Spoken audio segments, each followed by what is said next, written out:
আপনারা অনেকে আছেন আমাকে পিছন থেকে ডাক দেন, তারপর আইসা কমেন্ট বক্সে বলেন, আগে বলেন তো তারাইলের কোন কলেজের পাশে এই রাস্তাটা। Hey guys, I am Rafi biker, welcome to my new another blog video. আমি কিন্তু সব সময় বাইক দিয়ে ভিডিও বানাই, আমি কখনো অটো দিয়ে ভিডিও বানাই না, বেশিরভাগ সময় বাইক দিয়ে ভিডিও বানাই। আমি অনেক সময় বাইক আস্তে চালাই এবং কি অনেক সময় জোরে চালাই। এর কারণে আপনারা যারা পিছন থেকে ডাক দেন আমাকে, আমি আপনাদের অনেকেরই ডাক শুনি না।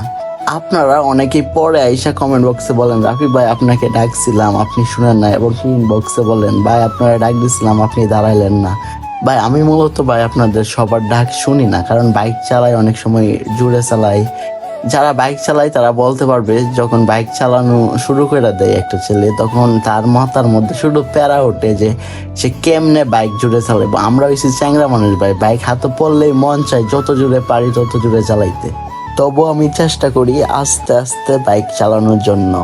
আপনারা অনেকে আছেন যে ভাবেন রাফি ভাইয়ের ভাব বাইরে গেছে, বাইরে ডাক দিলাম ভাই শুনলো না, দাঁড়াইলো না। ভাই আমি যদি শুনি তাহলে অবশ্যই দাঁড়ানোর চেষ্টা করি, দাঁড়িয়ে কথা বলার চেষ্টা করি।